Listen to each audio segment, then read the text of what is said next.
नमस्ते दोस्तों, अगर आप भी स्टॉक मार्केट में इन्वेस्ट करते हो या फिर इन्वेस्ट करने का प्लान कर रहे हो तो कोई भी स्टॉक खरीदने से पहले आप क्या चेक करते हो? Yes, fundamental analysis. कि कोई स्टॉक खरीदना चाहिए या नहीं, उसका जवाब सिर्फ एक ही चीज देता है, फंडामेंटल एनालिसिस। तो मेरा नाम है राम और आज के वीडियो में हम सीखेंगे कि फंडामेंटल एनालिसिस क्या होता है, कैसे किया जाता है और एक अच्छा स्टॉक चुनने के लिए क्या क्या जरूरी होता है, क्या क्या फंडामेंटल जरूरी होता है। तो इस वीडियो में हम डिटेल में इस चीज को सीखेंगे।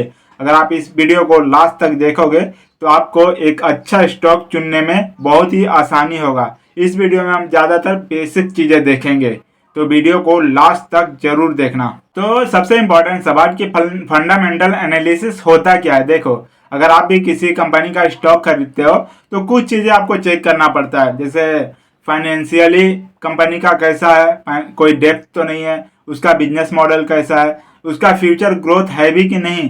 इससे भी आसान तरीके से समझे तो समझो कि आप एक दुकान खरीद रहे हो। तो दुकान खरीदने से पहले आप क्या क्या चेक करोगे कि दुकान का लोकेशन क्या है, दुकान पे कोई डेप्थ तो नहीं है, कोई कर्जा तो नहीं है, क्या फ्यूचर में और भी कस्टमर दुकान पे आएंगे, दुकान किस चीज का है, क्या दुकान दुकान सही से चलता है कि नहीं।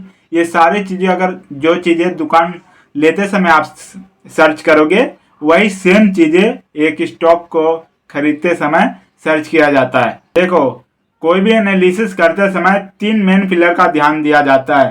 फाइनेंशियल रेशियो, इसमें चेक किया जाता है कि कंपनी का जो पी रेशियो है वो कैसा है, वो कंपनी अपने जो फंडामेंटल जो लोगों से पैसा यूज ले रही है, शेयर होल्डर का पैसा सही से इस्तेमाल कर रही है कि नहीं है।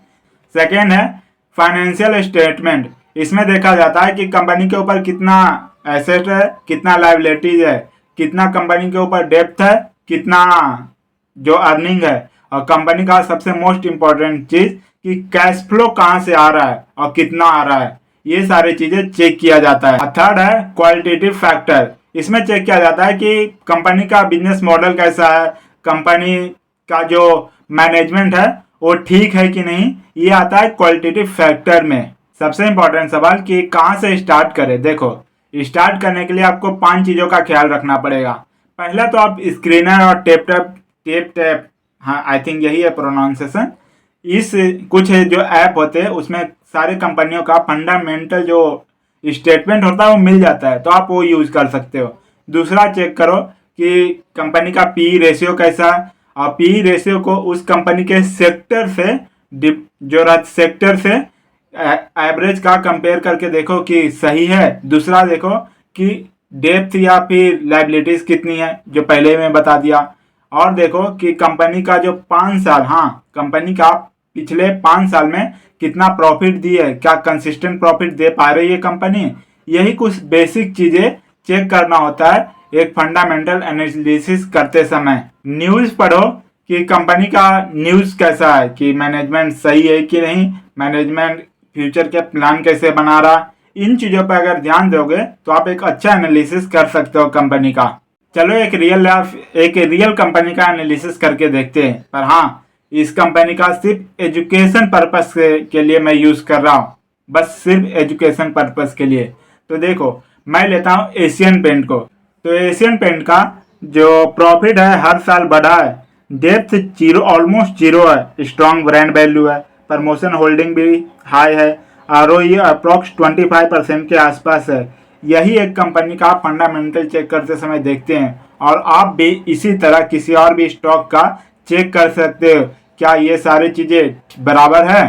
तो दोस्तों देखो, फंडामेंटल एनालिसिस कोई रॉकेट साइंस नहीं है। इसी तरह आप भी किसी भी कंपनी का फंडामेंटल एनालिसिस कर सकते हो। सिर्फ कुछ बेसिक चीजें आपको सीखनी पड़ेगी, जिसका मैंने अलग से वीडियो अपलोड कर रहा हूँ। तो आप भी एक अच्छे एनालिसिस कर सकते हो किसी भी स्टॉक का। अगर वीडियो आपको थोड़ी सी भी हेल्पफुल लगी तो चैनल को सब्सक्राइब करना ना भूलना, क्योंकि मैं इसी तरह वैल्यूएबल कंटेंट बनाता रहता हूँ। And thank you for watching this video. मिलता है किसी अगले वीडियो में, तब तक के लिए मजा करो। और सबसे इंपॉर्टेंट बात, पैसा आपका है, तो मेहनत का पैसा है, तो ध्यान से इन्वेस्ट करना।